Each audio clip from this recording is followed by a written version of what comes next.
Et mes deux invités principaux de ce numéro de défense, Oren Orbitoun, bonjour, vous êtes ancien Mistarev, c'est-à-dire l'unité de sous-couverture de la police des frontières, et vous, Izar David, vous êtes ancien commandant de l'une des sections du nord de la Samarie, de la région de Tulkarem, au sein du Shabak. Pourquoi je vous ai invités tous les deux? Parce que vous souffrez tous les deux, messieurs, de syndrome post-traumatique. Et un point de l'actualité, c'est que le 27 mars 2020, il s'agira des 18 ans de l'attentat de l'hôtel Park, un attentat auquel vous avez malheureusement participé de manière passive, Izar David, tout simplement parce que vous étiez responsable de cette région et vous l'avez manqué.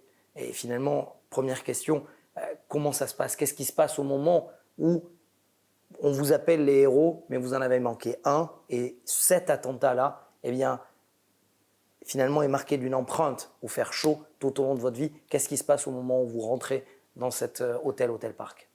Chaque attentat est un échec, et en particulier celui de l'hôtel Park en 2002 à Netanya, dont le bilan fut terriblement lourd avec 30 morts et plus de 80 blessés. Le mot enfer, que l'on emploie souvent dans différents contextes, est pour moi associé à l'attentat de l'hôtel Park. J'ai vu plusieurs attentats au cours de ma carrière, mais celui-ci fut très singulier, compte tenu du nombre important de morts qu'il a fait dans un espace relativement étroit. Un attentat est avant tout un échec. Notre objectif est d'empêcher que des attentats n'aient lieu. Par conséquent, lorsqu'un attentat est perpétré, pour nous, c'est un échec. Et cet attentat l'est en particulier. Il faut savoir que cet attentat fut un acte de vengeance à la suite de l'élimination par Tsahal du chef du Hamas dans le secteur de Tulkarem. Les gens perçoivent parfois la lutte contre le terrorisme comme une guerre chaotique sans règles. Or, nous agissons selon des règles extrêmement claires. Une de ces règles est que lorsque nous effectuons une élimination ciblée, à l'instar de l'opération qui a coûté la vie au chef militaire du Hamas dans la région de Tulkarem, nous nous attendons toujours à un attentat de vengeance. Nous prenons cela en compte. Nous avons donc bien prévu la riposte. Nous avons pu déjouer 2 attentats et le 3e moins, malheureusement. Ce fut l'attentat de l'hôtel Park. Par ailleurs, il n'était pas censé se dérouler à cet endroit. Où est-ce qu'il devait être? Leur intention était de perpétrer un attentat dans la rue piétonne d'Herzliya. C'est alors qu'arrivent sur place le chauffeur et l'auteur de l'attentat, Abdelbasset Odet. Leur intention était de tuer un maximum de personnes sur la rue piétonne. Et à leur grande surprise, ils n'y ont trouvé personne. Et pourquoi donc? Tout simplement parce qu'en dépit de leur travail de renseignement, ils se sont trompés sur un élément fondamental. Ils ignoraient que c'était la veille de Pessah. Durant 2h37, le terroriste suicide déguisé en femme et muni d'une ceinture bourrée de 15 kilos d'explosifs, de clous et d'autres matières, continue à avancer en direction de Tel Aviv, accompagné toujours de son chauffeur, dans l'espoir de trouver des gens afin de se faire exploser à côté d'eux. Telle était l'intention initiale. Puis soudain, Abdelbasset Odet, cet abject terroriste, s'adresse à son chauffeur et lui dit « Écoute, par le passé, j'ai travaillé dans un petit hôtel. Dans une demi-heure, il y aura là-bas un dîner. Viendront sans doute 15 ou 20 personnes.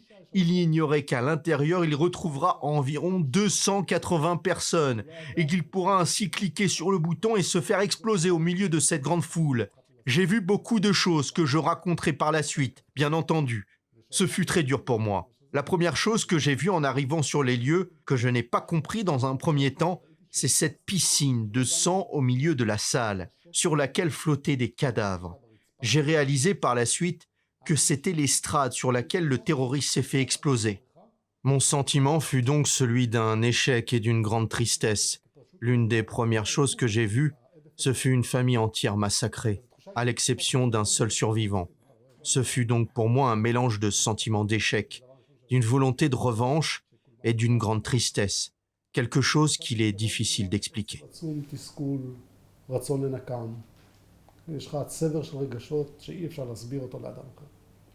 On dit souvent que vous, les policiers d'élite ou les hommes des renseignements, vous êtes des héros, et pourtant, on sent dans vos propos, je vous voyais, Oren Or, réagir de manière très sévère aux propos de Izar. Pourquoi? Parce que finalement, vous êtes tout le temps sur le qui-vive et il suffit d'un cas, finalement, pour tout remettre en question.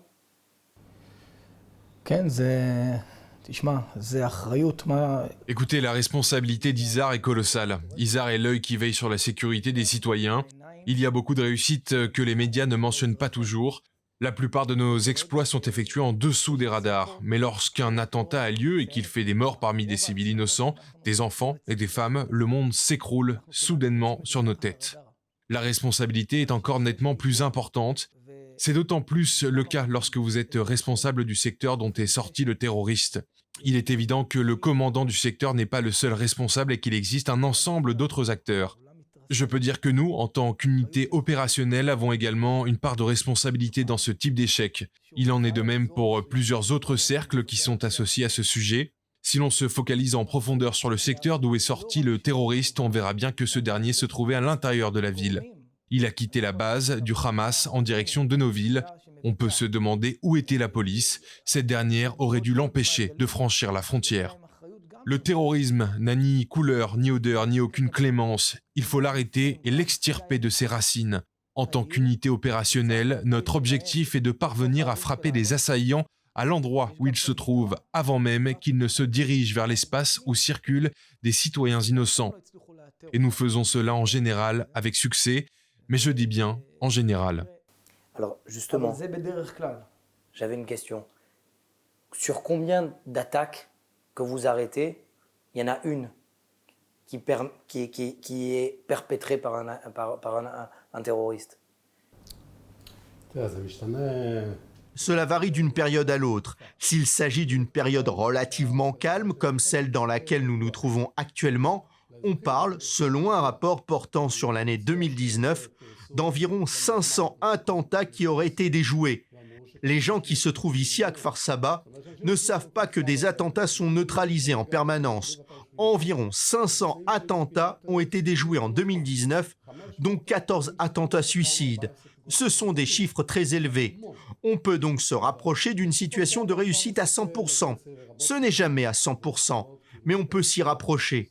Mais que faire lorsque le rythme des projets d'attaque terroriste augmente, comme ce fut le cas durant la période de la seconde intifada? 2,2 terroristes suicides cherchaient à se faire exploser chaque jour durant les 7 mois les plus violents de l'intifada.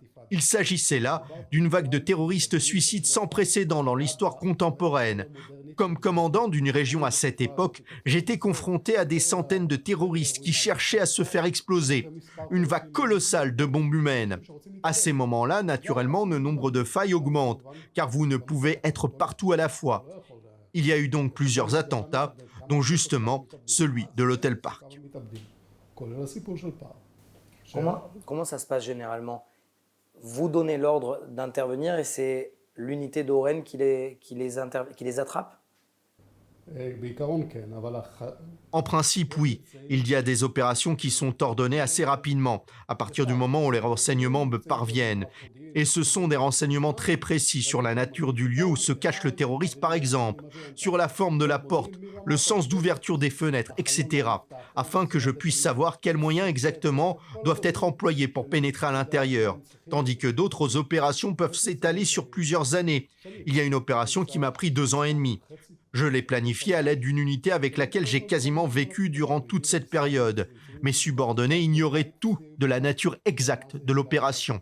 Et c'est seulement au moment où j'ai reçu les informations précises et que j'ai compris que la cible était déjà coincée que j'ai donné l'ordre de passer à l'offensive. Mais avant la phase d'exécution, il y a un travail qui peut durer des jours ou même des années parfois. Si on n'y arrive pas, si vous avez eu toutes les informations et vous n'y arrivez pas, qu'est-ce qui se passe dans votre tête? Je vais vous donner l'exemple d'un incident qui m'a fortement affecté. C'était lorsque mon commandant a été tué lors d'une opération qui avait été planifiée par le Shabak. Nous avons reçu toutes les indications nécessaires et nous avons attaqué un complexe de 3 étages dans le secteur de Jenin. Les terroristes ont été tous éliminés, mais le commandant de notre unité a perdu la vie également. Il a été tué lors de l'opération. Nous considérons que cette opération a échoué. Cet incident m'a d'autant plus touché que j'étais censé conduire l'attaque à sa place et il m'a mis à l'écart à la dernière seconde. Il a été tué et a laissé derrière lui une veuve et un bébé de 6 mois. Cette tragédie m'a brisé. Et ce n'est pas le seul incident de cette nature. Il y a eu une multitude d'incidents de cette nature.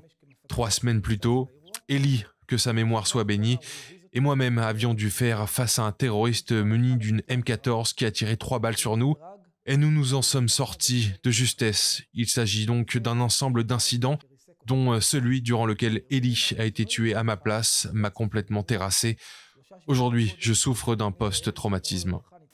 C'est pour ça, monsieur, que je disais, il suffit d'un cas, d'un attentat que vous manquez pour avoir l'impression finalement que le monde s'écroule. C'est ça, le syndrome post-traumatique ? Ce qui est impressionnant dans cette histoire, c'est que je vis ces opérations sans être sur le théâtre de l'action. Il est vrai que je me trouve dans les coulisses. Je suis celui qui collecte les informations à tel point que parfois je vis la vie du terroriste que nous surveillons, tel son nombre.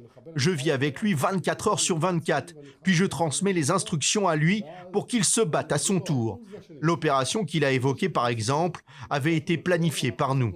Le post-traumatisme n'est jamais le résultat d'un seul incident, mais d'une multitude d'incidents. En général, il s'agit de plusieurs faits, puis un incident encore plus violent vient vous terrasser. Certes, je suis derrière mes écrans et travaille dans un espace climatisé, mais c'est la même opération. Lui est sur le terrain, mais nous souffrons de la même manière. Le post-traumatisme vient aussi d'un sentiment de culpabilité. J'ai parfois le sentiment d'avoir mal fait mon travail, ce qui a provoqué la mort de personnes sur place. Lui culpabilise d'une manière différente, mais c'est la même chose, c'est le même post-traumatisme. L'homme des renseignements qui prépare l'opération et celui qui la met en exécution souffrent de la même manière. Pourquoi vous accusez ? Alors que vous avez sauvé des centaines, voire des milliers de vies de simples civils, de touristes. Vous avez le droit de vous accuser vous-même ?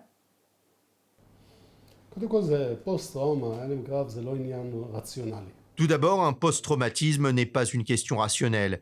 Mais si je vais dans votre sens et raisonne en termes quantitatifs, j'évoquerai le Talmud babylonien qui souligne ce cas de figure. Le fait d'avoir sauvé des milliers de vies ne vous innocente pas du meurtre du citoyen que vous n'avez pas réussi à sauver. Pendant des années, j'ai vécu avec un sentiment de culpabilité. Moi pendant 9 ans, lui pendant 16 ans. 16 ans, oui. Vous vivez secrètement avec un sentiment de culpabilité. Dans le passé, il était interdit d'exprimer ses sentiments dans le Shabbat. Aujourd'hui, cela a changé. Exprimer ses sentiments était alors perçu comme un signe de faiblesse. Je pense qu'au contraire, il est héroïque d'exprimer ses sentiments. Je n'ai pas l'impression que je suis passé d'un héros à moins que cela. Au contraire, je pense que c'est au moment que j'étais peut-être perçu comme un héros que je ne l'étais pas. Le vrai héroïsme est ce qui se passe à l'intérieur de vous. Il faut sortir de ce système machiste basé sur la sanctification de la victoire et de l'héroïsme dans le sens que vous décrivez. Le corps et l'âme sont liés. Nous sommes des êtres humains avant tout. Mais ce n'est pas de votre faute non plus. Le fait que votre responsable, votre commandant vous dise « Allez, va sur le côté, c'est moi qui prends la balle ». Permettez-moi d'approuver ce qu'Issar vient de dire. Je pense que l'héroïsme aujourd'hui est de venir raconter tout ce qui s'est passé, la façon dont nous faisons face à ces difficultés. On ne peut pas prendre en considération qu'aux États-Unis se suicident chaque année environ 8000 combattants. Cela signifie que chaque jour, plus de 20 combattants américains mettent fin à leur vie suite à un post-traumatisme. Aujourd'hui, nous regardons la caméra et disons qu'en dépit du post-traumatisme, nous continuons à vivre et à vaincre. Tel est le message que nous voulons transmettre. Et comme Issar vient de le rappeler, dans le judaïsme, on considère que celui qui sauve une seule âme, c'est comme s'il sauvait l'humanité tout entière. Mais cela signifie aussi que si nous échouons à sauver une seule âme, le monde entier repose sur nous. J'aimerais terminer par une scène qui m'a choqué. La série Fauda en ce moment, on voit le Rakaz Shabak qui pleure et l'unité des Mistaravim, du Shabak, du Yamas, qu'on pourrait les qualifier comme on veut, pleure aussi. C'est-à-dire qu'on a toujours l'impression que vous êtes finalement des surhommes et pourtant, est-ce que ces scènes sont vraies ? Est-ce qu'on pleure au moment de l'acte ?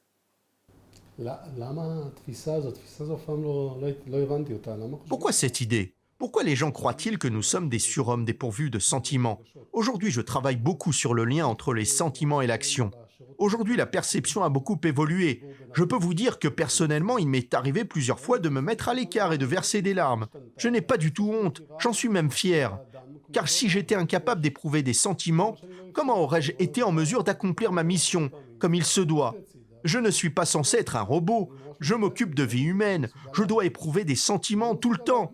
Et dans toutes mes conférences, je dis toujours que celui qui a cessé d'éprouver des sentiments ne peut continuer à faire partie de notre appareil. Si vous me permettez d'évoquer un dernier point, je pense que ce qui est important ici, ce ne sont pas toutes les opérations d'élimination que nous avons effectuées par le passé, car après tout, il s'agissait de missions que nous avions choisies, et il n'y avait là-dedans aucun héroïsme de mon point de vue. Mais le vrai héroïsme fut la création d'associations dont le but est de sauver des personnes victimes de post-traumatisme et de blessures profondes. Nous menons une action essentielle dans ce sens. Nous accompagnons des milliers de cas, y compris des combattants de la guerre du Yom Kippour ou de la guerre des 6 jours.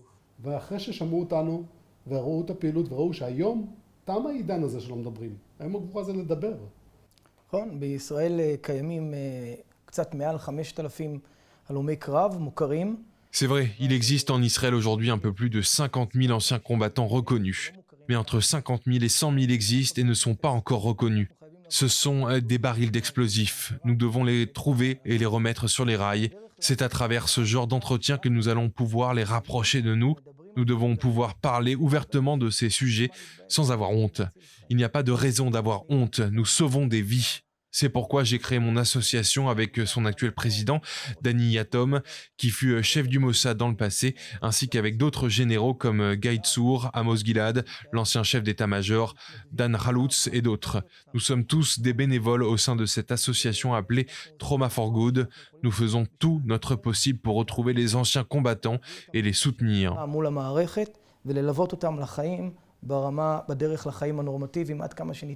Il faut aussi bien comprendre que ceux qui ont souffert de post-traumatisme, ce ne sont pas seulement nous, mais ce sont nos familles, nos entourages, nos enfants, le large public.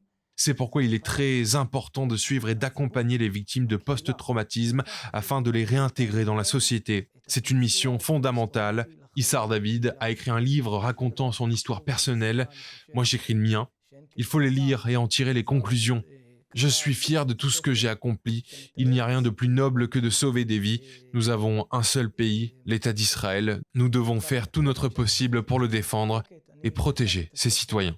מדינת ישראל, ואנחנו אוהבים אותה, נעשה הכל בשביל להגן עליה, ועל האזרחים כמובן. תודה רבה לכם. תודה.